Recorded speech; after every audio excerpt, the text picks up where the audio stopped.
IWC, the devil in my heart, tells me that I'm ready for hell in a cell. Are you ready? Jesse, hit the music. You are now listening to the Ringside Renaissance Wrestling Podcast.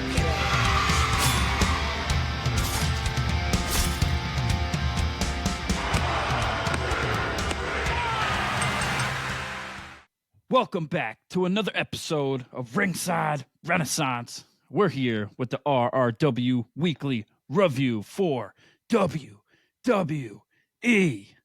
And I'm here with pretty, deadly Jesse. Yeah. And I'm Andrew. Kombat Jones. Ooh. Yeah. We're rolling, baby. You wanted the best. You got the best. Ringside Renaissance. We're back. How you doing, Jesse? Not as good as you, apparently. You are on fire today. I'm amped. I'm ready to go, baby. Let's go. Let's go. Bad Blood's coming. WWE is popping. WWE is on fire again. We got SmackDown. We got Raw. We even had NXT last night. And like I said, everything is popping. Yeah. How you feeling? Good, man. SmackDown had such a big time feel to it this week. Like it's premiered on USA Network. Of course, they were going to have a big show, but like, right. While I was watching it, I just felt like there was something there that hasn't been there, you know? And yeah, man, oh man, everything felt like it meant something. And that's something I want to watch. I don't want to have filler matches or filler segments, you know? Right. Yeah. It seems like they pulled out all the stops, especially for SmackDown. It was the first episode of SmackDown, of course, on the USA Network in like 5 years or something, maybe over 5 years, close to that. So they pulled out all the stops. They had a lot of the legends there. We seen like Rob Van Dam. We seen all types of people throughout the show. Triple H started the show, of course. Yeah. And, you know, it was good to see, like you said, a bunch of the legends and stuff. They had like Teddy Long and Ron Simmons. And, it was pretty cool. It was like, it just, like I said, had a big atmosphere. It just felt like it meant something. A lot of these weekly shows feel like they're kind of just stepping stones to PLEs, as they should. But this one just felt like it meant a little bit more. Right. New graphics, new logo, new song. Yeah. What'd you think about the song? It was all right. Yeah. I don't know the song. Like, I never heard the song before. I mean, I guess it's not bad. I didn't think it was bad, terrible, but it kind of threw me off a little bit. Like, Megan Thee Stallion. Like, yeah, I mean, it was okay. Yeah. It's not like she shot herself in the foot with it or anything, but you know. Yeah, that's true. Yeah, it's pretty good. Yeah. She didn't miss. It wasn't a ricochet. Oh, he's on the other show now. Oh, whoops. Yeah. It wasn't a Tory Lanez. Whoops. Oh man. Yeah. Yes. And they didn't like waste any time. You know, Triple H came out, welcomed everybody to the new era, as it were, of SmackDown. Right. Didn't take up too much time, and they dug right into it and got to the steel cage match between Cody Rhodes and Solo Sikoa. Right. Yeah, how did you feel? It was the cage came down, and of course they had all the fire set up. They got to let the fire go when the cage comes down. Mm-hmm. They made it a spectacle, that's for sure. The cage has its own entrance, like its entrance music and stuff. That eerie kind of. Yeah. Triple H had everybody pumped up. It was in Seattle, Washington. They were a good crowd, of course. The cage came down and they hit the music. The cage has more aura than Solo Sikoa. Dun dun dun dun dun dun. Yeah. Everybody in the Bloodline's music is fucking awesome. I know. Even the lackeys. Yeah. The Tongalo has gotten better though. Yeah. I was okay. We'll get to it at the end, but he still seems a little lost sometimes. So do I. I mean, What are we doing? You know, had Cody Rhodes come out to a big pop. He's still the big baby face of the company. Right. This was classic cage match wrestling, utilizing the cage as a weapon, but telling the story in the ring. The blood feud. They get up to the top and they're fighting on top. Is somebody going to get out? I really enjoyed this match. Yeah, it was great. Yeah, there was blood too. A little bit of blood. Yeah. Great cage match. One of the, especially in WWE, probably the best one I've seen in a long time. Yeah. The way that they told the story, like, Cody hit the Cody cutter off, like, looked like he jumped off like the top of the cage. That was crazy. Solo did good too. Like, they went back and forth. Solo really fucked Cody all up, man. Like, yeah, I don't think this hurt Solo in any way. This match, him losing. I think this is kind of obviously they weren't going to have fucking Solo beat Cody, especially if they were going to do it would be the main event. Like, and he kicked out of the crossroads too the first time. Like, sometimes I'm like kind of 50-50 on how I feel about like the door in a cage match. Like, I feel like that never used to be a thing, but now like they're just open the door. Like, what's the point in climbing over the top or doing anything? Or, you know, it's that easy. Just open the door and walk out. But I guess it adds another dimension to mess around with. You got to make it easier for, you know, interference in a cage match. So yeah. Yeah, the struggle for the door is real. Like I said, I'm not gonna bash things too much, but this is the best cage match I've seen in quite a long time.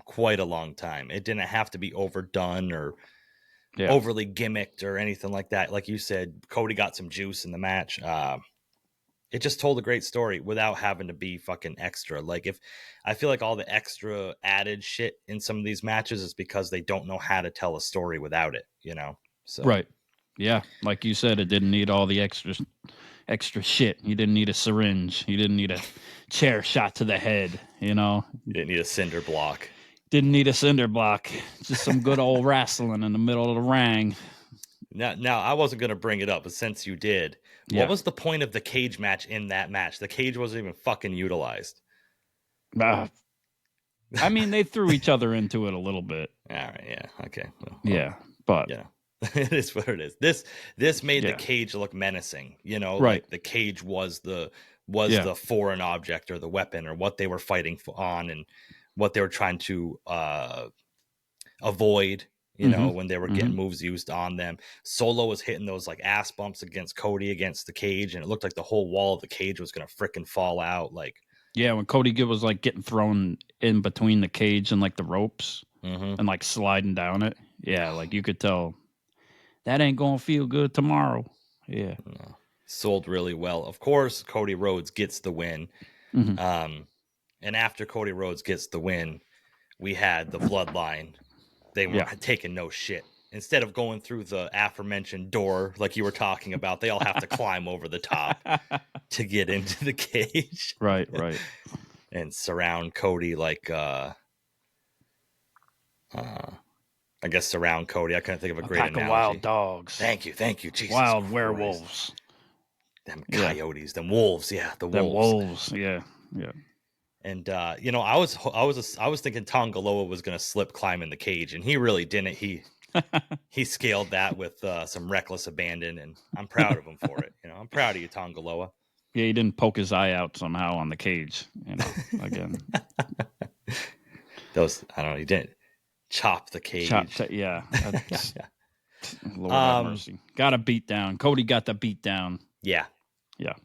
Now, then we hear the music of the tribal chief, Roman Reigns, who makes his return to SmackDown, who comes out.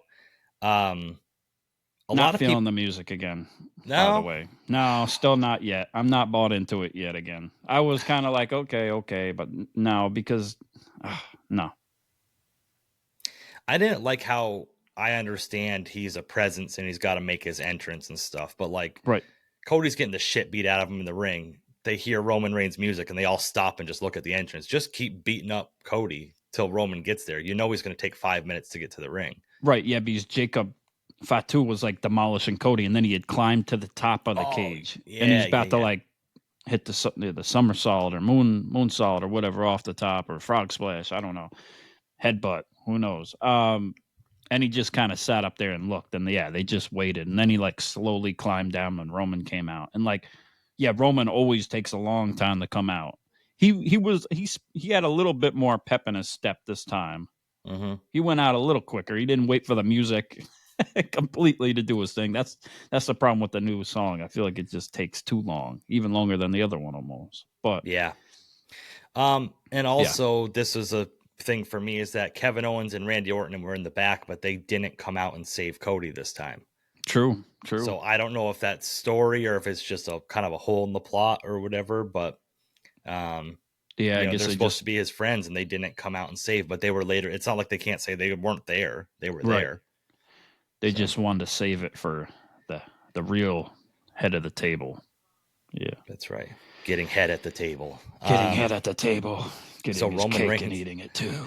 Roman Reigns comes in and utilizes that door of the cage you like so much, and slams it behind him like Undertaker used to in Hell in a Cell. Oh, that was good. I liked it. That was good. Yeah, you're in here with me now, Poppy. Yeah, and all my gray hairs. Yeah, come on. It looks like he aged like 2 years since he's been gone. It's a lot of stress not being at the table anymore. Who knows what's got? He's got stuff going on, of course. Come on. Fair enough. They have just for men. I understand what you're trying to say. They have. He could have dyed that beard. Come on. I don't know. Maybe that's wisdom. He's got the wisdom in his beard now. That's true. Well, he's stressed out because they took his spot, kind of, right? So it is what it is. But he fucked them all up, kind of. Mm-hmm. Yeah, and then they kind of. Well, him and Jacob Fatu were gonna fucking square off, and Solo pulled them out of that door. And, that was the best part of it. Like Solo came in, like they were just getting ready, and I'm like, oh, Solo's gonna grab him. Yeah, smart thing, very smart. They keep teasing it. So when it finally happens, it's gonna be great. Yeah, that's what everybody wants. I mean, of course, everybody wants Roman and Solo, but we kind of already got that a little bit. Sort of. But Jacob Fatu and Roman's going to be where the money's at, I think. I agree 100%. And like, you could tell the crowd just wanted it. Like everybody's like, with Solo, but boy, Jacob Fatu and Roman squaring off in the ring like that. Whoa. Yeah. And I will say, like, some of the Cody and Solo stuff hasn't like been my favorite, but this match compared to all that is definitely, I rank this higher than all the other matches they've had. I thought this was by far the best one they've done. They have good chemistry in the ring now and everything for what. Yeah.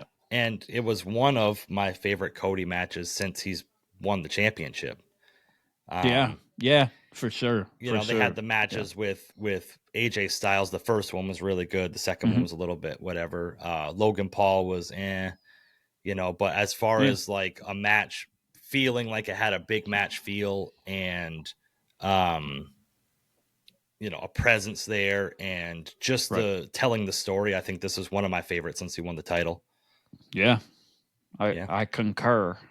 So we had Roman Reigns and Cody Rhodes eyeballing each other in the ring. Like I said, it's all still all up in the air how they feel about each other, how Rowan feels about him, and we got more of that later, of course. But nobody knows. Roman's back, and just because he's back for the Bloodline because they took a spot doesn't mean that he don't have unfinished business with everybody else that he already had it with. It's all unresolved. That's right. Still, and I think there's going to be a lot more.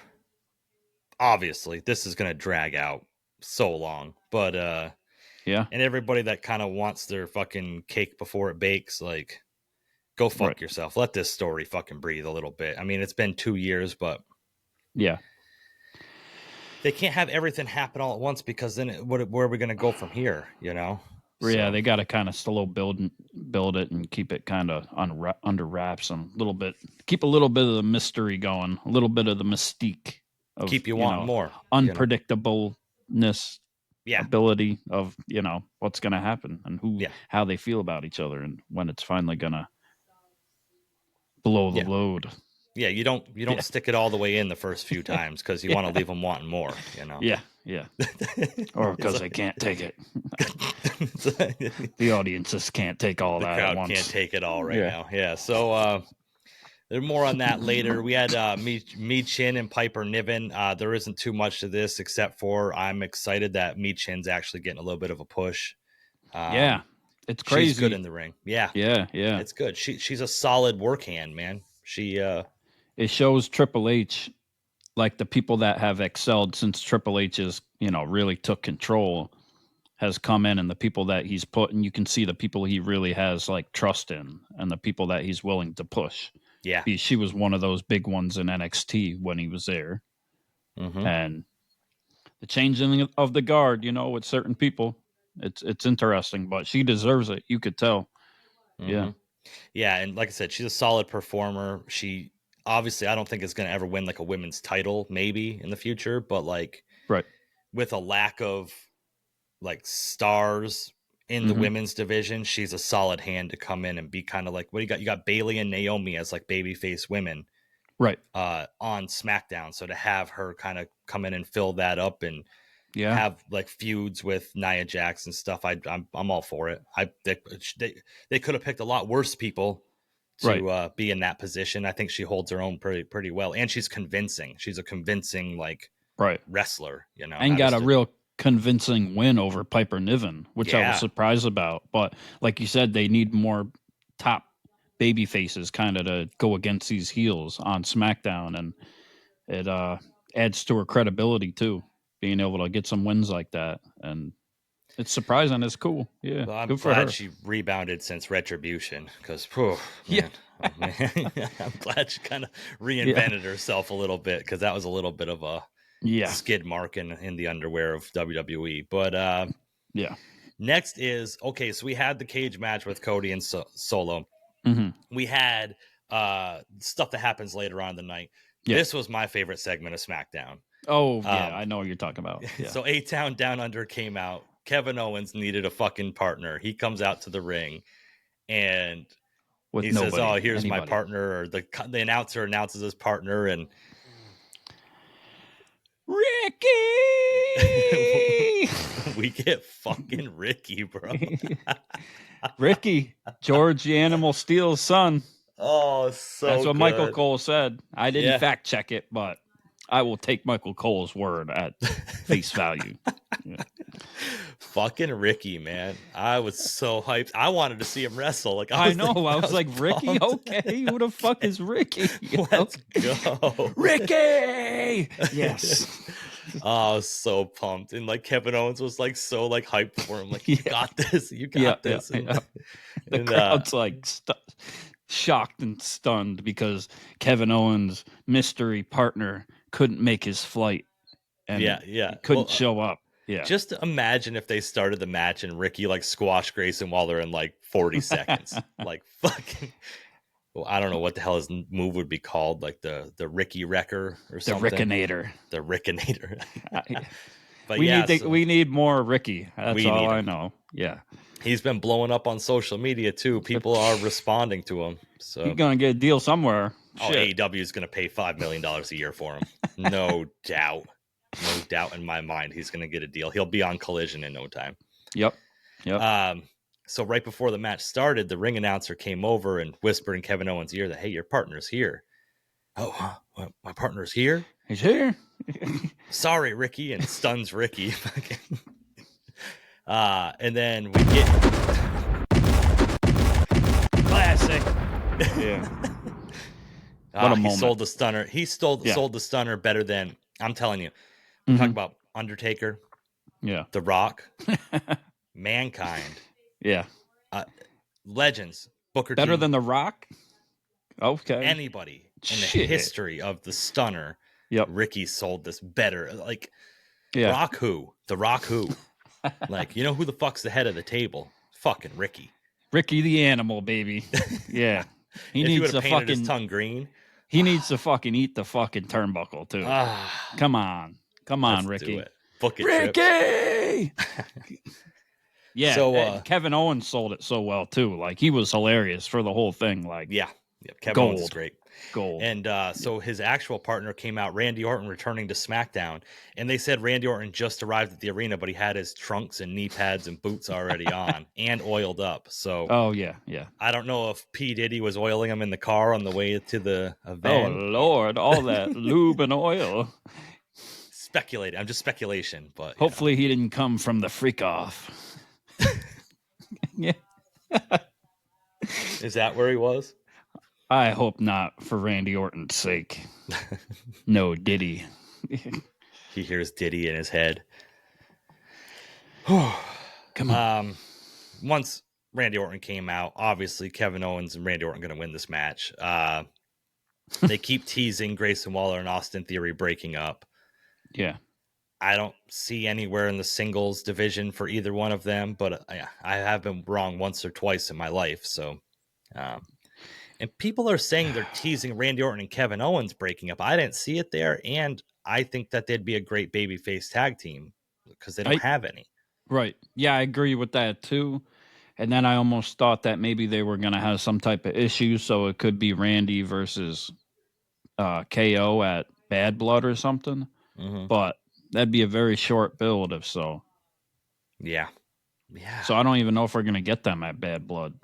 Which, no. If we do, maybe it'd be a tag team match against Grayson Waller and Austin Theory again. But I don't know if that's really something you'd put on the card for that type of event, you know? Yeah, I don't think I would. Yeah. They got a lot of other stories brewing that they're going to kind of have to tell.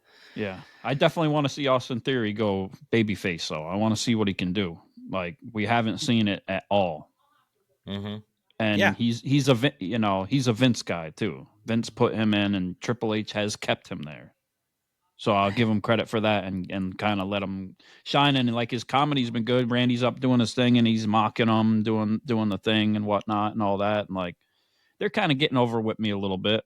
Yeah. I'm not gonna shit on him because Vince didn't either. But like I'm just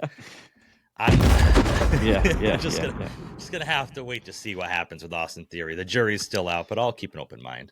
Right.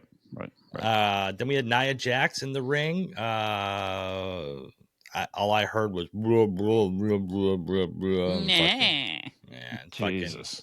Yeah. Bailey came out to contest her, and Tiffany Stratton came out, and then what were you doing looking at me like that with that briefcase?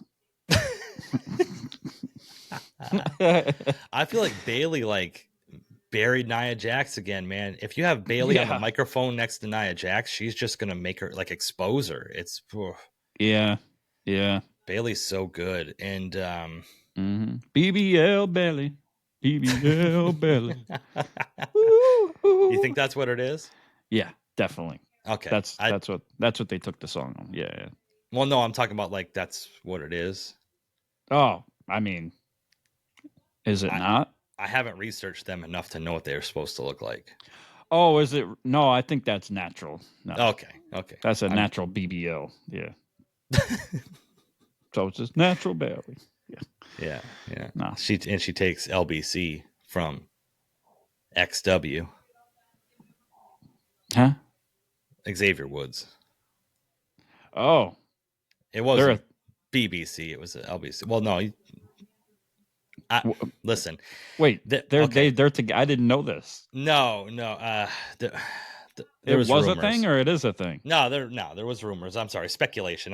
Let's strike that from the record. Like present or past? Past. Oh, okay. But, I'm not going to say too much. Anyway, fair enough. So Naomi comes out to help Bailey, and Bailey. Oh shit. I'm sorry for spreading that rumor. So Naomi comes out and they basically say that they both want a shot at the title, wrap it up in a nice bow. Nia Jax says to face Tiffany and her in a tag match, and whoever pins gets the title shot. But if they lose, they have to break, or one of them has to leave. Whoever gets pinned has to leave SmackDown. Ding dong. Yeah. And she did a horrible job of explaining that. She said the first part, whoever gets the pin, will get the face me or whatever. And she left out the part that Yeah. In the tag match, if they lose, like she was just making it obvious that they were gonna win. Yeah, I agree. I was like, and then she finally, I was like, okay, there you go, get it. Yeah, I was, oh my lord. Yeah, so that's what we're gonna get probably next week, I suppose. And I wonder if they're gonna win or not. It could be a wrench in the equation to have one of them leave SmackDown, though. Like, okay, yeah. I don't know which one of them would kind of thrive over in Raw with everything they have going on Raw, but yeah, because you got Rhea over there with Liv, and Rhea's gonna stay babyface, and yeah, I could see him throwing Bailey over there to kind of go at it with Liv, maybe and stuff, but I don't. Oh, Bailey would make her look so bad. Yeah. Jesus. No, never. They would look so good together. No, I think they're gonna win. Yeah. You think so? Yeah. Yeah. There might, time will tell. I mean, there might be just some dissension between them who wants to get the pin and ends up screwing them over and losing. Mm-hmm. It's an interesting story. It makes me interested in a Nia Jax match, and I'm never interested in a Nia Jax match. So, oh yeah. Then we had Andrade and Mello round 5. Yeah. And like, if they give us these two on TV every week, I would be happy with it. Like, yeah, people get upset with people facing the same people over and over again. I could watch Andrade and Mello wrestle every week. Right. So good. Yeah, for like being mid card type of shit. Like they're on top of their game, man. Like you can't really get much better than that. And Mello, since he's come over, like can't say it enough. He's great. Mello don't miss, and Andrade since he came back, man, he's awesome. Killing it. The thing that I've noticed with WWE, and I won't say since WrestleMania, but since maybe a couple months after, is they're really putting emphasis on the mid-card titles right now. Like they're really putting a lot of like everything on Raw with the Intercontinental title and building up that match. And now everything with LA Knight and the US title and the kind of the build they're going to the matches with that is like they're really putting emphasis on these mid-card titles and making them like relevant again. And I really, really enjoy that. Yeah, because who's gonna get the match? Yeah, versus LA Knight, right? Well, and that's what this was. That's what we got. Yeah, Andrade defeated Mello, and Andrade is now the number 1 contender for the U.S. title. And, interesting. Yeah. Yeah. Then we had LA Knight after the match, and he said he really didn't give a damn who was going to face him because there were going to be another contestant on the Hit It and Quit It sweepstakes. Hit it and quit it. Yeah. Signing off.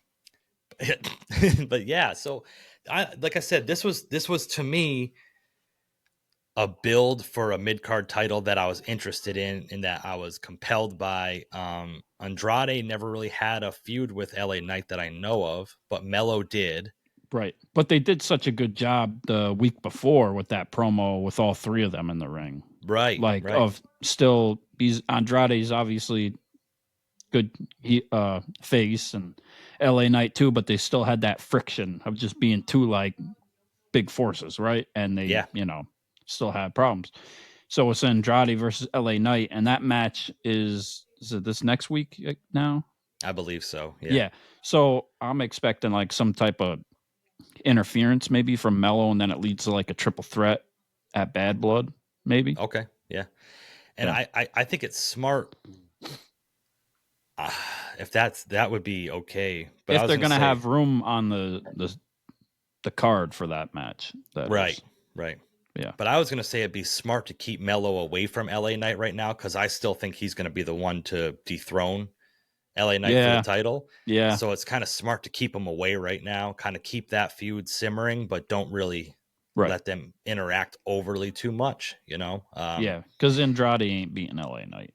Bro, but Andrade in the ring recently? Yeah, no. Yeah. Oh my God, dude, he's been solid. That fucking back elbow he does every time. Yep. Oh.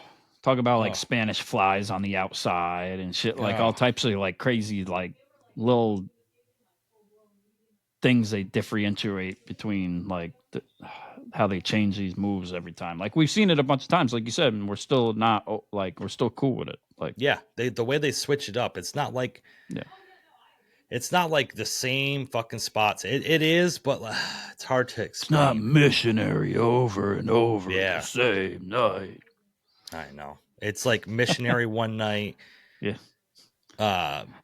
Doggy one night, pegging one night. Like there's always just something different, So Yeah. you got to keep it fresh. Yeah, Roman knows. Yeah. Yeah. So then throughout the night after this, we had throughout the night we had Nick Aldis, who said that Solo and Jacob Fatu had a offer that Roman and Cody couldn't refuse. I got an offer that you can't refuse. And it led to 2.0. Someday, and that day may never come, I may offer you to do a service for me. How are you gonna do Marlon Brando like that? Did it sound good? Yeah, no, it was good. Yeah, fair enough. Yeah, he did himself like that. I don't have the cotton balls in my mouth to do it, but yeah. So anyway, it ended up being a forget tag about match. it. Forget about it. Forget about it. I mean, forget about it. Forget about it. They killed my boy. Forget about it. Man. So they ended up saying it was going to be Jacob and Solo challenging Cody and Roman for a tag match at Bad Blood. And Cody said after the cage match, he said in the ring, "I'm done with this feud." Absolutely not. Yeah, he got like some boos in the audience, I feel like, right? Didn't they audience kind of gasp? Like, yeah. Ugh. Cody showing a little bit of a heelish side to him here. A little entitled, are we? Jeez. Yeah. With that nightmare. Blue eyes and that white hair, blonde hair, little entitlement. Jeez. Yeah.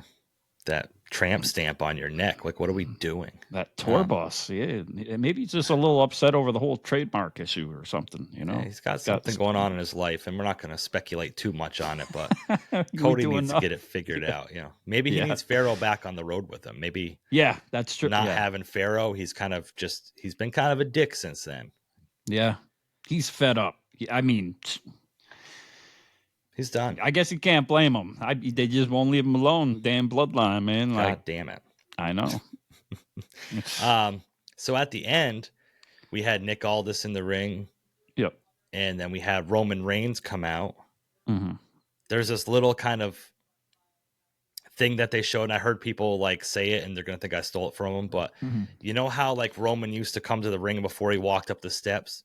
Heyman would be there with the title, and he'd look over at the title. And then he'd walk up the steps and get in the ring. Yes. He did that same look, but there was no Heyman and no title there. And it was okay. It was like, ooh. Yeah.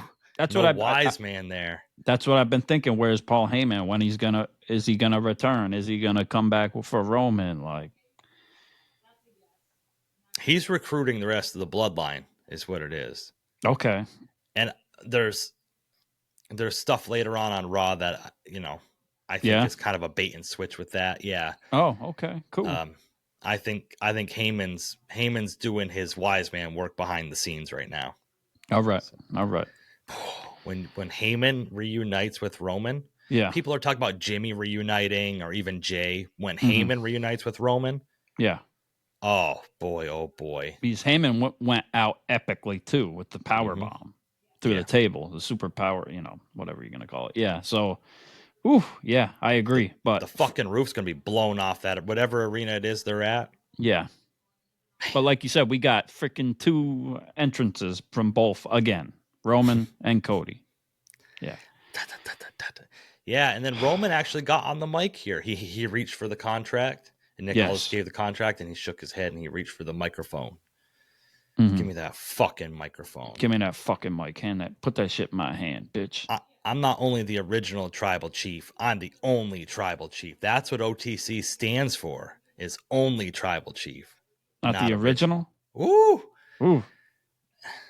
Double meaning. I don't know. You mean? Well, technically, if there's only one, it's not original. It's just only one.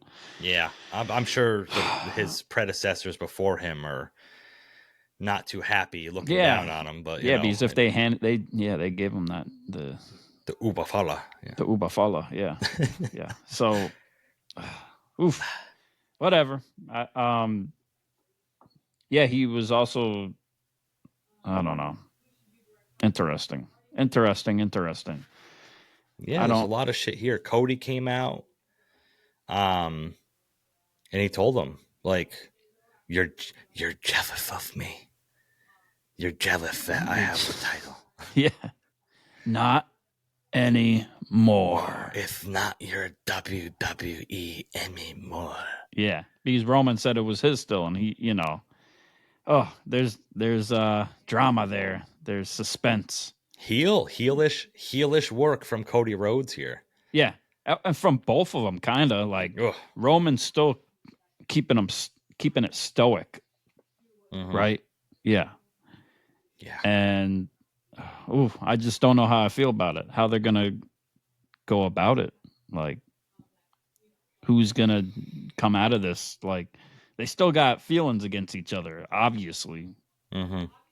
And it's kind of souring Cody, and Roman's just off the deep end, sort of, with it. Oh yeah, and it's and he told Nick Aldis, like, I don't need this contract. Like, it's bloodline business, pretty much, right? Like, right. I don't care about the contract. It was going to happen anyways. Like, I don't need your fucking approval for this, bitch. Like, yeah, you're right. Yeah, like, back the fuck up, Nick A. Oof, you're fucking done. Yeah, it was tough words, and he signs the contract anyway. Yeah, because the bloodline comes out. What's up? Yeah, Cody still wasn't going to sign it. No, neither of them were going to sign it. And then the bloodline came out and surrounded the ring, and they had Jacob and Solo in the entranceway, and I think they both kind of realized, like, hey, unless we sign this contract, they're gonna keep fucking with us, even if we sign the contract. Yeah, and we're gonna need backup anyways, but we might as well try it. Might as well try it now. Imagine if Jacob Fatu and Solo get a win over Roman and Cody at Bad Blood. Do you think? Maybe. I think it's possible. I think it would mean more if they've got the win. Right. Because if Cody and Roman win, it kind of nixes it. It's done. It's over. Now, and then why do they need help? Why do they need help? Unless they're going to give them the win, and then they're going to be surrounded again and beat down again, right? Like, which is definitely a way that they could go. But to, like, give the pin to Jacob Fatu, over Roman, baby, that would build for them so much more too. And throughout the match, they're gonna drag it out with them getting in the ring too, right? Mm-hmm. Because we've seen it with Cody already, but the real build is with Fatu and Reigns. Yeah. And do you think this is going to be like a Bloodline rules match, and it's just going to be... Oh, Jesus. Yeah. Yeah. That's what I was thinking. Well, yeah. I feel like it'd be better if they didn't, obviously, because they can build, like, with the hot tag, the suspense of them actually getting into the ring together. Yeah, I agree. And, like, going back and forth with that dynamic, but to get man, I hope not, because it's kind of getting old with the Bloodline rules things, but wouldn't be surprised. If every match is Bloodline rules, then when they get to War Games, it's not as, because every match has been anything goes, so. Right. Oh, boy. That was SmackDown.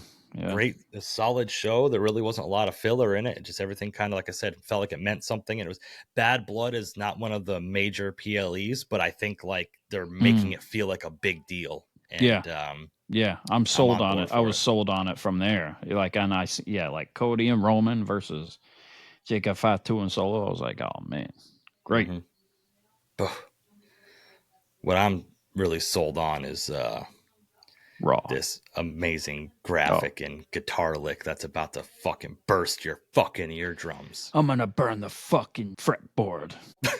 Like Hangman burnt Swerve's childhood home to the ground. Nailed it. Hit it now. Welcome to Monday Night Raw. And this took place in a Portland, place. Oregon. Yeah. Okay, here we go.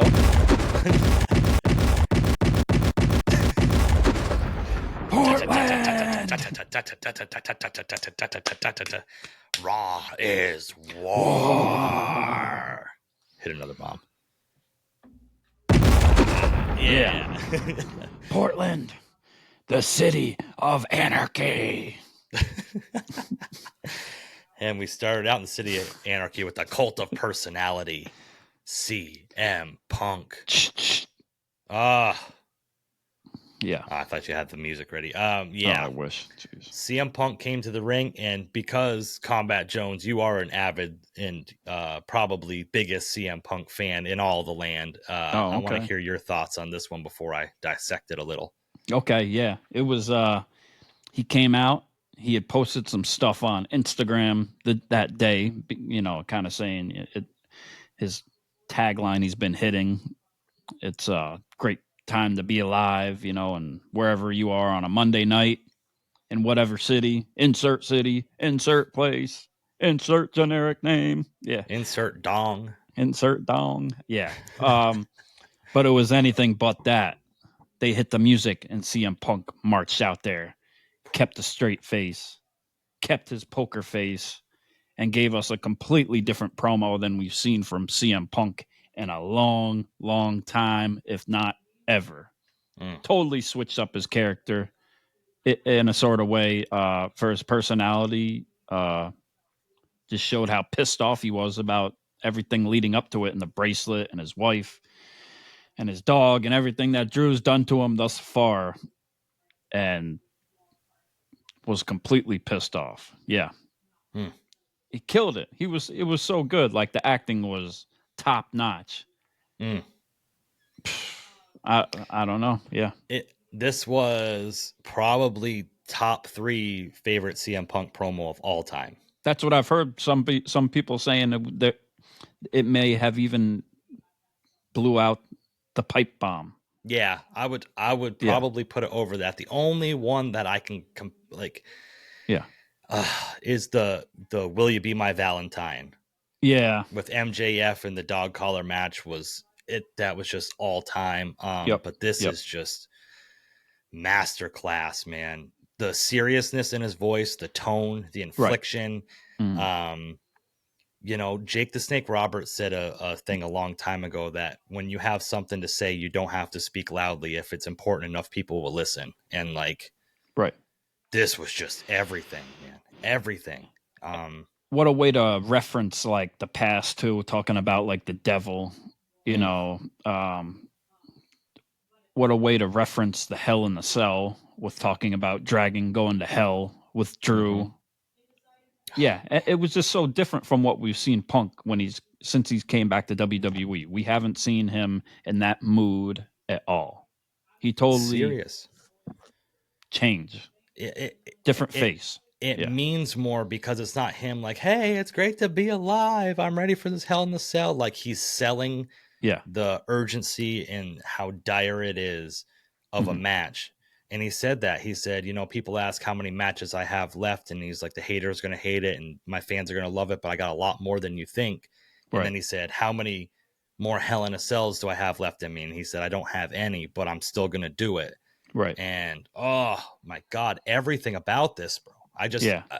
It just made, his little sister and his wife told him not to do it. And they explained to him why he shouldn't do it, but he's going to explain to everybody why he's going to do it. And oh man, yeah, killed it. Yeah, fuck, it was so good. I was glued. Tell me when I'm telling lies. I was glued to this. I couldn't turn away. It was oh man, what is he going to say next? And I was like, is Drew going to come out? Is there going to be more? But it didn't have to be. It just sold the match, and fucking pumped. Fucking pumped for the match. This was amazing. This was everything I needed for this promo. Yeah. Talking about the devil in his heart, telling him to do it. And he's prepared for it to be his last match, if that's what it's got to be. What a way to go out, too, to talk about it like that. It's got, it's Bad Blood. This is what the pay-per-view is. He's sold the pay-per-view.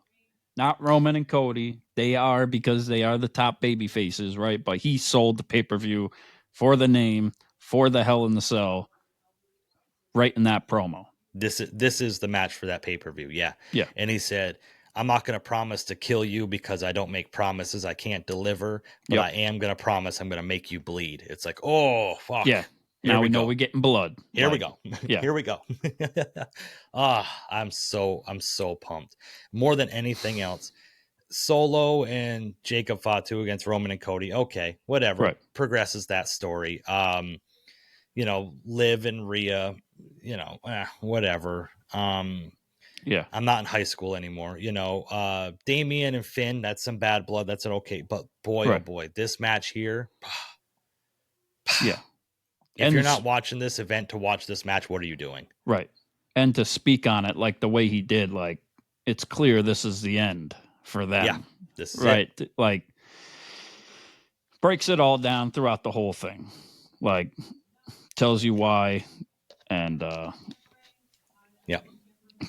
Well, I think, like I said before, I think Drew is going to be in a feud with Wade Barrett after this. And there was more. Yeah. On social media, Wade Barrett posted like his greatest moments, like a clip of it, like a video of his greatest moments. And he said, my greatest moments in the ring. And he put ... so far. Ooh. Okay. Yeah, but I'm not going to speculate on that right now because we're on Drew and Punk, but man, this is going to be great. And Drew, I don't know if you saw it, but on X Twitter right afterwards, retorted with a little promo from his living room, saying that he's been doing all the heavy lifting thus far for him and Punk, and Punk has gotten to get all the time off he wanted to be with his wife and his stupid, ugly little dog. And that he's wanted time to be home with his cats. Yeah. I'm going to get you, my Punky, and your little dog, too. Yeah. Oh, I'm so excited for this. Yeah. This is just making me, if there was any doubt of me, we're going to watch it anyway, but. Yeah. And Drew said that's what he wanted out of Punk. It's been going for 30 something weeks, I believe he said. Yeah. Yeah. And that only one of them will walk out of hell in a cell. Oof. Let's get it. I can't wait for predictions. I don't even know where they're going to go. They could go multiple ways with it too. Mm-hmm. To both put them over in the end. Like, man, oh man. But I think it's some foreshadowing to say only one will walk out. Okay. Yeah. Boy, oh boy. Wait to see who it is. I know, right? Okay. So moving on, we had Jey Uso in the ring. Selling his IC title match that won't be at Bad Blood. It's going to be next week on Raw. Back in the pink. Yeah. Well, you got to go from blue. You got to fade it into pink, then fade it back into red for. Okay. Maybe a little bit of, okay. We're just trying to get there, But I loved it. Breast Cancer Awareness Month. I don't know. It's October. Anyway, so either way, so we had Jey Uso in the ring. And he's selling the match, and that he's going to get his first singles title in WWE. That's eluded him for a long time. Yep. And then we get the man Braun Breaker coming out. And the leather jacket.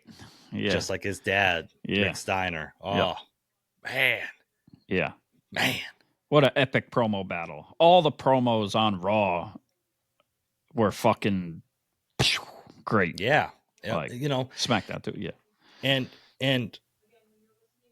Braun Breaker, I was about to say Rick Steiner. Braun Breaker, he's just getting better every week. Everything he's doing is just getting better. And like, he just went on, like, you can't do it without your family. And like sowing these seeds that Jey Uso can't do it without the bloodline, Right. And just basically told him, like, you're going to fucking have your tail between your legs when the fucking big dog comes at you. And and he's so over with the audience too, with the who. I need who's out there. Where's my dogs at? Who. And I'm at home. I'm who. Yeah. You're long enough now. Stop being greedy. I got you. Fuck around and I'm gonna bite you. Yeah. Yeah. Oh man, I love Braun now. Like I like DMX. Oh yeah. So but Jey Uso returned like he came back at him with some fire because it wasn't that yeet. It wasn't like the yeet shit back and like he came in and fucking really held up here, you know. Yeah, told him he's gonna dog walk him like a bitch. Yeah, and then he said like, "Ooh," the audience fucking popped too. They're like, "Ooh," like a gasp. And then he said his IC title reign wasn't gonna last as long, or was gonna last as long as his NFL career did, or something. And the crowd went. Took the air out the arena again for the second line. Your shit. Yeah, talk your shit, Jay. Yeah, but this is good. Tell me when I'm telling lies. Yeah. Again, it's building the suspense for the match, and it's not just playful, goofy, ha shit. You know, it's making intensity around the match. You know. Yeah, and Braun sold that line good too. Like he didn't think Jey had it in him, and Jey showing him like, I'm the vet here. Youngin, like brethren, youngin. welcome to the WWE. You got shit to learn, regardless. I'm gonna learn you, boy. I'm a dog walk your bitch ass. Yeah. Put the leash on your ass. Talking about his NFL career. Oof. Jesus. Oof. Oh, come on, man. Burned him. Burned him. Just need to leave some things alone, man. Damn. Man. We had some like Judgment Day and Terror Twins backstage segments. We had Finn and Rhea interact with each other. Yep. And Finn said, "I just want to tell it to your face that it was me that was in Dom's ear." I thought it was me that took the hotel key and banged Liv out. Oh shit! Yeah, it was me that was in Dom's ear the whole time, telling him what to do with Liv, how to turn her around, flip her and corkscrew her. I was in Dom's ear while Liv's thumb was in his butthole. I was licking Dom's ear when he had his finger in her butt. She was kissing on my blurring stone. We did a snowball after. Yeah. If you don't know what a snowball is, look it up on Urban Dictionary. Yeah. It's quite troublesome. Do you think this is kind of the way Finn said that to Rhea? I think that it's Dom's going to find out that Finn... He's been manipulated. Geppettoing him. Yeah. Yeah. Good call. Yeah. I think so a little bit. Yeah. Okay. Yeah. So it's more of the same shit, high school drama stuff. That's what this Judgment Day Terror Twin thing seems to be for me. Yeah, I thought Liv kind of took the backseat with it. She had her interaction with Damien Priest, DP too. We saw Liv and the DP together backstage. Yeah. She kind of got him a little bit, and then he was like, "See what I'm gonna do to your boy." Yeah. She sucks, bro. She's so bad. I thought it was good. No. She got the better of him a little bit. He had a good comeback, and he got her. But no, I think she's better than this whole angle is the problem. She thinks a comeback is a burp after a blowjob. Like it's fucking so bad. Oh, come on. She is the champion. Yeah. Her laughing is horrible. But she's better than the Judgment Day angle. Like the title is getting lost in the mix with it. Yeah. Like I understand like the tag titles too. It's gonna be on the line. I get it versus Rhea, and it is part of the story, but she's kind of like behind the Judgment Day. Yeah. Like when she's the biggest champion of the group, she should be the one fucking pulling the strings out there, talking for them. Instead, she's kind of standing behind them. That's my problem with it. And shout out to Carlito, just living his best life right now. He is just showing up, eating an apple and fucking track pants and a fucking t-shirt and collecting a check every week, taking like 3 bumps a week and going home, bro. Like, yeah, Carlito is doing it right now, and I'm on board for that. Living his best life. Yeah. And we even had a thing backstage. We had, was it Rhea? No, I think it was Jey and Damien. Yeah. And maybe Rhea and it was Xavier all 3. Woods came in. Okay. And kind of just said, "Hey, if you guys don't mind, Oh yeah. I don't want you guys out there. We want to do this on our own." And Damien was like, "Yeah, Xavier, okay, we got you. I understand. I've seen the video. I know how you get down. Yeah, I'll let you do your thing." Yeah. Hey, just do me a favor. Get those tag team titles off from them, huh? Yeah, and if you need a DP, let me know. Yeah. If you need help with a DP later, you let me know. I know how you get down. I've seen the video. Yeah. I've seen the videos. I know how you get down. Yeah. So, then we had the Judgment Day against the New Day tag team titles. The first time they've been on the line since Judgment Day 1. I didn't care about this. Yeah. I thought the New Day was going to win. They didn't win because the LWO came out when the Judgment Day came out. The referee just goes out of the ring and tries to break it all up that I've never seen in a match before. Causes a distraction. Xavier gets the coup de grace by Finn. Finn wins. Now they're teasing the New Day, the breakup of the New Day again. Yeah, Xavier pushing Kofi or bumping into each other and all that, and then backstage pissed off. I thought I told you don't let them get involved. I'm never part of the plan, Kofi. I was just trying to help. I'm never part of the plan. Yeah. Why can't I ever be part of the plan? Yeah. Ugh. I don't know. Could it be Bad Blood? Kofi versus Xavier Woods. No. Hell in a Cell. The Bootios will be ripped apart. Everything on Raw just seems like high school drama. It just, yeah. It's all stuff that we saw like in the cafeteria and shit. Like, yeah, it is what it is. But then we had what I think is probably your favorite part of the night, and we should really, start covering this in detail because we have gotten some requests on this. And every time we do, it kind of gets interrupted. But we had a video package. Yeah, I don't know if it was another VHS or what exactly it was, but yeah, the Wyatt sex. Oh shit! Yeah. God damn it! Damn video package. Yeah. The Wyatt sucks again. And their QR code. Last week they sent us a QR code, and I don't know where the frickin' thing went to. And I got one in the mail. I had the mistake of actually scanning the QR code, and it was not pretty. Depends on how you look at it. Yeah. What the? God damn it.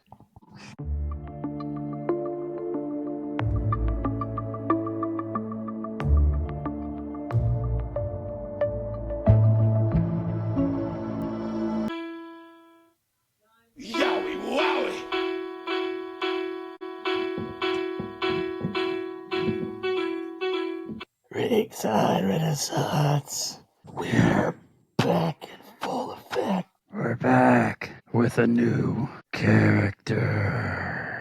You messed up so much. We had to bring backup because we can't get over as our normal selves anymore. We need to add new characters. Everybody welcome the butt-fucking bunny. A.K.A. Bunghole the Bunny.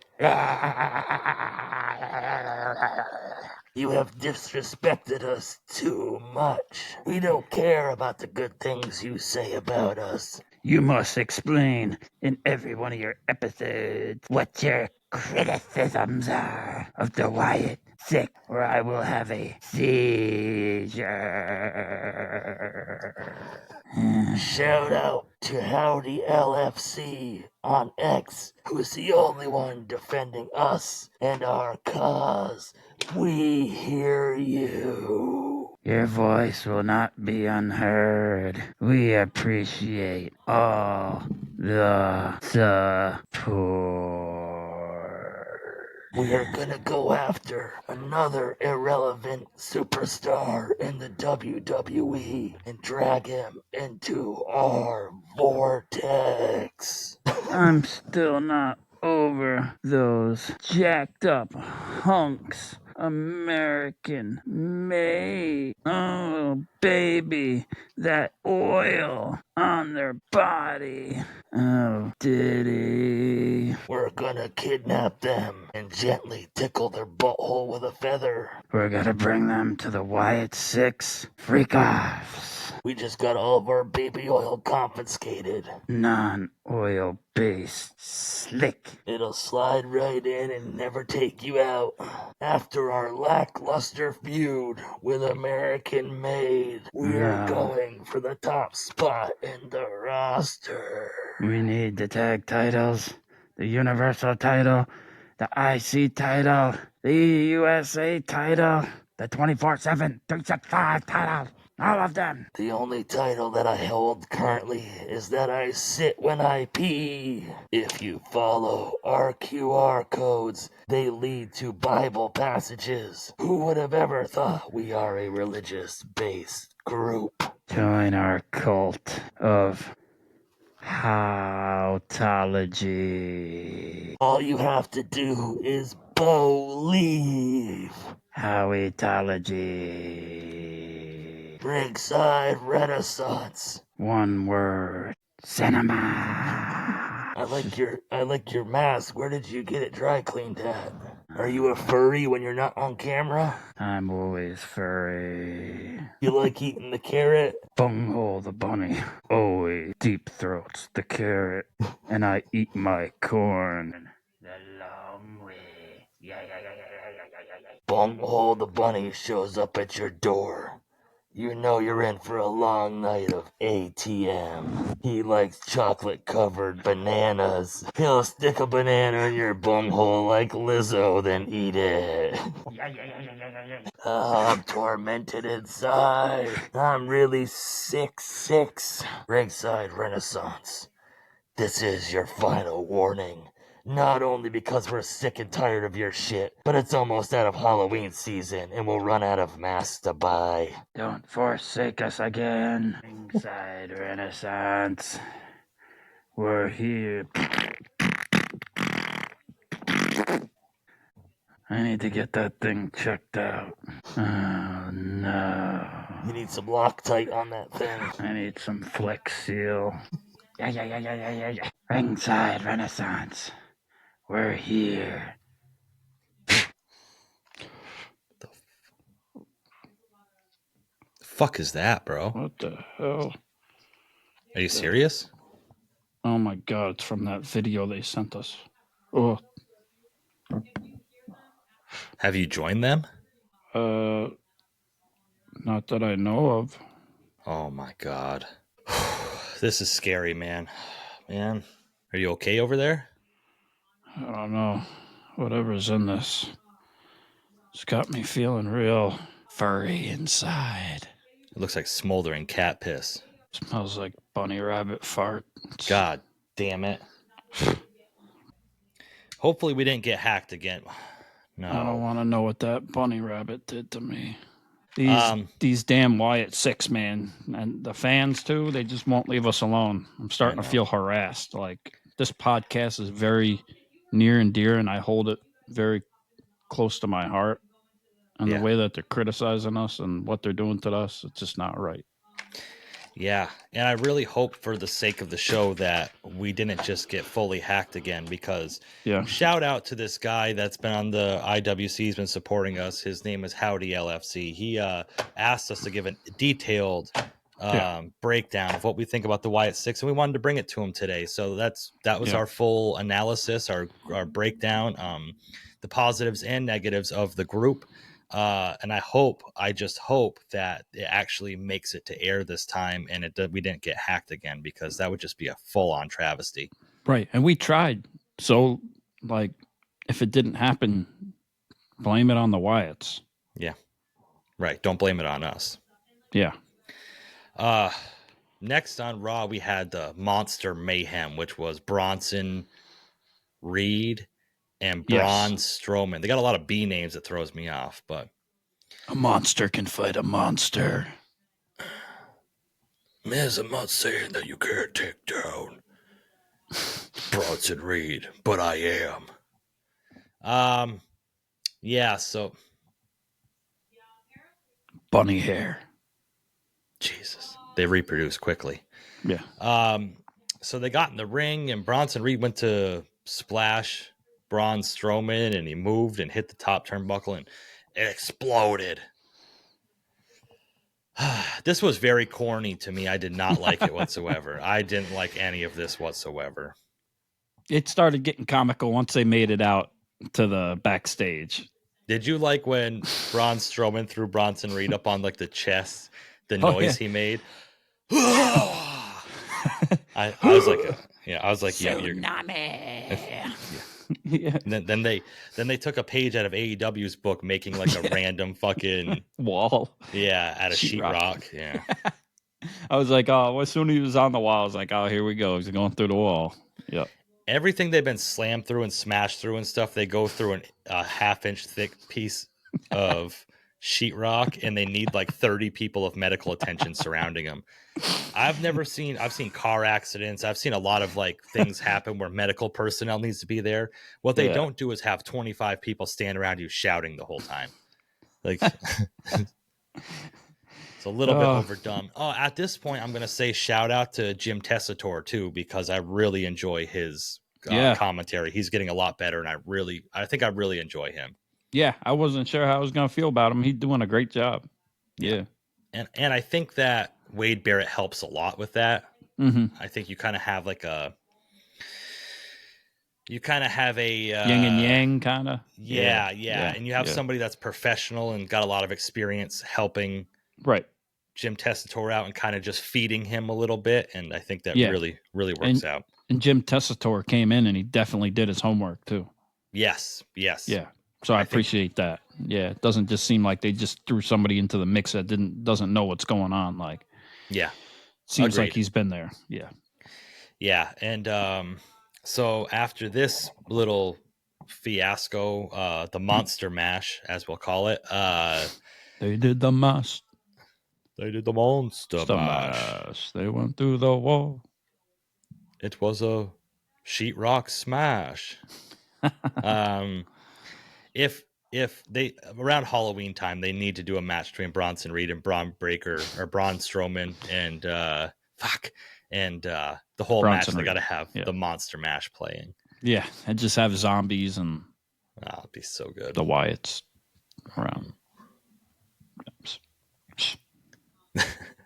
Then we had Kaiser talking backstage and was rudely interrupted by Sami Zayn's music. Yeah. And he blamed it on Sami like it wasn't the production guy hitting Sami's music. Sami Zayn came out to the ring. Really good on the mic. I think probably one of the best consistent promo cutters right now currently. Yep. Then they had Kaiser came out. And Kaiser's a fucking star. Yeah, he's great. Yeah. Man. Yeah. So good. And Sami put it over like he's a star too in his promo with him. Like, why is Gunther keeping you here? Why are you speaking for Gunther when you can speak for yourself? Like, why don't you want to face me? Like, when did Sami become Dog the Bounty Hunter? Because like he did this to American Alpha. Yeah. And then or Alpha Academy, and now he's doing it to Kaiser. Like, you don't need him. Yeah. You're better off on your own, bruh. Here's a cigarette, bruh. He's breaking up everybody. Manipulative little fuck, isn't he? Yeah, like, yeah. You don't need Gunther, bruh.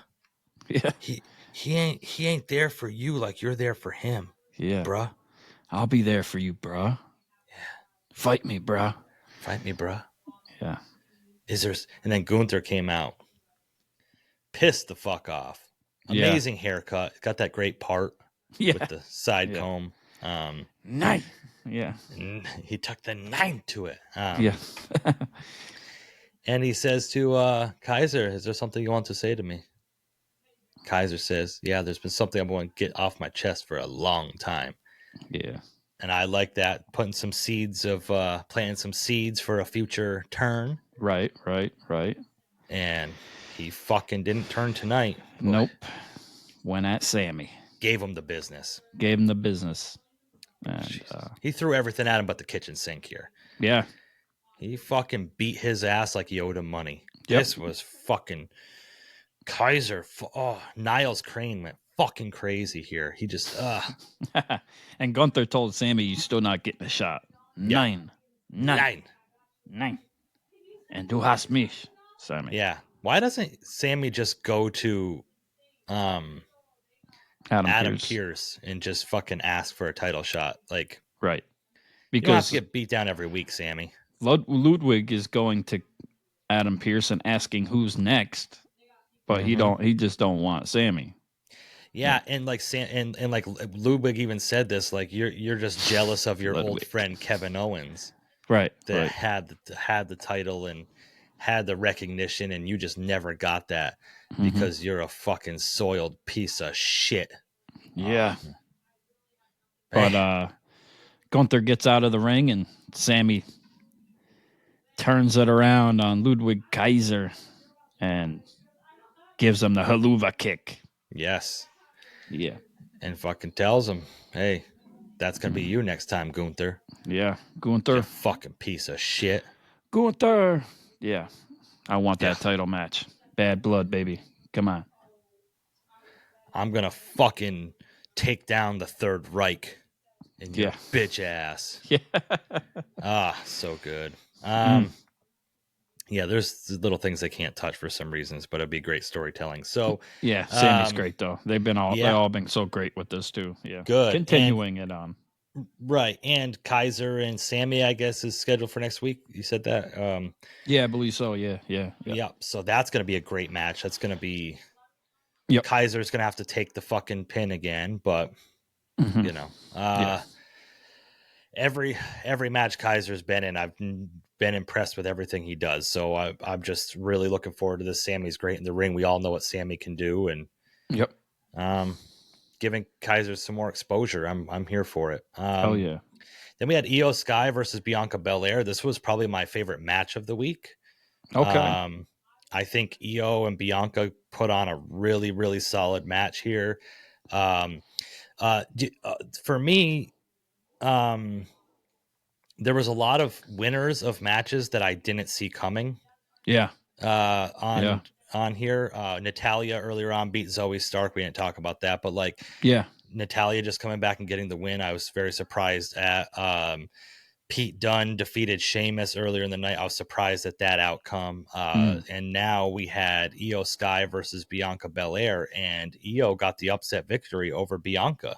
She did, because they teased it to the end, because it seemed like Iyo was going to win, and then Bianca came and grabbed her off the ropes to do the KOD, and then Iyo rolled her up, small package, and 1, 2, 3 got the win. I was surprised. Yeah, very surprised. Yeah. The crossbody, the diving crossbody that Iyo did to Bianca on the outside was fucking picture perfect, bro. It was a lot of momentum. Like, it was like Darby Allin, like fucking speed. Like, yeah. And Bianca, I think, had to step up into it. Otherwise, it would have been a little short. But kudos to her too for recognizing that and stepping up into it to not only let it hit where it was supposed to, but let the impact look like a lot more. Yeah. That was one hell of a move. Yeah. I really liked it. Perfect. And on social media afterwards, Iyo Sky was talking about winning, and Bianca commented and said, props to you for winning. And if you ever want to run it back sometime, I'm here anytime. So I'd like to see them going at it again. Yeah, we'll see. We'll see where that leads with the tag titles too. I don't know, because Kairi Sane had got hurt, and that's why Iyo took her place, and who knows where they're going with that one. Interesting. But yeah, that was great, though. I didn't see that coming. Yeah, like you said, a lot of unpredictable matches, which was cool. Different outcomes from what I expected. I like that. Yeah. It makes you a little more invested in the show, because if this person wins, what's going to happen next, And right. What happened next was the main event of Raw. We had Damien Priest and Dominic Mysterio. I kind of expected what this was going to be. I'm kind of over this feud, to be honest with you. Yeah, me too. I wasn't like into it. I was like, whatever. Yeah. Dominic, you ain't going to convince me in any way has any chance in the fucking snowball, and as a snowball in hell, that he's going to have a shot against Dominic. Obviously there was more fuckery with the Judgment Day outside the ring, and A bunch of the nonsense. It was Rhea, predictable. That part was predictable. I just didn't like it. My favorite part was the part with Jey at the end. Right. So why can't the referee just ban the Judgment Day from ringside? They can throw everybody out from ringside, but Judgment Day is just allowed to fuck around the whole time with no repercussions. It's all clubhouse. I don't know. Yeah. Rhea speared Liv over the fucking announce desk. Yeah. Took out Wade Barrett. Yeah, I mean, Dom got the 619 on Damien. He's going up to hit the splash. Damien moved, hit him with the South of Heaven. 1, 2, 3. Yeah. Got him up real high. Yeah. And that was a terrible looking 619 that time too. He needs to. And Liv finds a way to make it look believable with Rhea too, or Rhea helps her in that sense. But yeah. Well, she's got to sell an injury. Rhea's got to sell an injury all the time for. Yeah, to crutch it. Yeah, so they got her something to go after. Yeah. So afterwards, the Judgment Day was beating down Damien and Rhea in the ring. Then we got, like you said, Jey Uso coming out to save the day, and that's not what happened. Yeah, as soon as he comes out, spear from Braun Breaker. The timing was a little off on this one. I thought he hit him. I thought he split him down the middle. Oh, he did, but Jey came out to the ring, and then he ran down to the ring, and then just stood there. Oh yeah, waiting for it. Like what the? Yeah, like where are you? Yeah, yeah. Why didn't you hit the ring if you were coming out to help? He stood there waiting for the spear. But yeah, that spear was fucking dirty, bro. Yeah, it was good because Jey had speared him earlier after that promo in the night. He reversed the spear from Braun, and he speared Braun, and Braun sold it very well. Mm-hmm. But then Braun came back with that spear and definitely one-upped him. He fucking launched, bro. He was completely horizontal. He fucking dominated Jey. Suppose he didn't go through the frickin' barrier or whatever, And Braun was in the sweatshirt, and people were like, "Oh, I almost thought it was Jimmy." It was like flashbacks of Jimmy being in the sweatshirt. It obviously wasn't, but I see. Braun did a great job. It was good. Yeah. Yeah, and Raw goes off the air. Liv Morgan hits the Oblivion on Rhea, and then they hold her to watch Damien get the coup de grace 10 times. Yeah. Yeah, and then they're like, I'm gonna stomp on your chest 10 times, DP. Yeah. Boy, oh boy. So that was the end of Raw. Crazy. It was okay. Yeah, it wasn't that bad. I still like SmackDown better. I thought SmackDown had such a great feel to it this week. Yeah, for sure. Yeah, the first half of Raw was definitely better with Punk and with and then the promos were all on point. But I just didn't care. The main event wasn't quite there. Yeah, wasn't on. Yeah. I felt like SmackDown was crazy. Yeah, I felt like Raw started off really hot and then kind of just went downhill. Mm-hmm. They almost should have. I ain't gonna say what they should have done. In my opinion, they should have reversed the booking order, everything in order, and it probably would have made it a little bit more enjoyable. Yeah. We'll see what's to come with SmackDown. Should be interesting to see if they can keep the momentum going. If it was going to be a one-time thing that they're pulling out all stops, which I'm sure some of it will be, but we'll see what they do with USA now. And then with Raw, I'm not sure exactly when it's moving to 2 hours. In October. Okay, I think it's the Raw after Bad Blood. Okay, so that'll be interesting to see who gets lost in the mix, or if they just speed up everything and the matches are shorter or what, right? Yeah, because that's significant amount of time. So, and we still have 3 SmackDowns before Bad Blood. So like you said, how are they going to kind of keep this compelling all the way up until Bad Blood? Yeah, true. And then we'll see what other matches we're going to get with the other titles and stuff like that. But Punk and Drew, man, crazy. Then Punk was on NXT to announce that he was going to be the special guest referee for Trick versus Ethan Page, but he went out to cut the promo, and Roxanne Perez interrupted him rudely. Yeah. and I was impressed. She did pretty good with Punk. Yeah. She's kind of done it on social media a little bit here and there with them. They've sparred a little bit. But she was like, "Tell me when I'm telling lies. You always were my big hero." And Drew McIntyre is now, so or should have been, or whatever. So it was good though, enjoyable. Yeah. Yeah, NXT is kind of stepping it up a little bit. Right. I'm not sure about when they move to the CW. I got to see if I even get that channel. Yeah, you probably do. I had to check. I do, but Okay. yeah. But they've been stepping it up. Yeah. We put out a tweet yesterday of what NXT star we think would make it in the main roster. A lot of people said Obi, right? Obafemi, yeah, and Obafemi, yeah, Roxanne Oba. Perez. Yep. Yeah, that's the only ones I can really see. I don't even really see Trick Williams really making a big splash right now. I think it's still unless too he's early. just gonna come fight like Mello, and he doesn't have time for that, right? So yeah. But Punk, he put over Roxanne Perez for sure, especially for her going to the main roster. So I think it's very possible she might lose that title to Julia, and that's might happen, right? Mm-hmm. Yeah. I would be okay with Ethan Page on the main roster. I think he could thrive Me too. there. I was gonna say that. Yeah, like him and Cody. I think he could go after Cody. Him and Cody could do something. Yeah, yeah, for sure. Him and Theory would probably have good matches when Theory's babyface, help put Austin Theory over. That's true. Yeah. I mean, imagine Ethan Page and LA Knight, like they're like microphone against each other. Oh, yeah, man. Yeah, Ethan Page came in pretty polished, and NXT only making him better. So, yeah, I think they're trying to put a little bit more established stars on NXT and make it less of a developmental brand. Obviously, still have the developmental talent there, but have some like established talent there to help them. And like I said, I'm all there for it. Yeah, definitely. So that was WWE Raw, WWE SmackDown, and NXT. Somewhat. So you better check it out. We'll be back next week. You already know it's the boy Ringside Renaissance. Yeah, that's pretty deadly Jesse.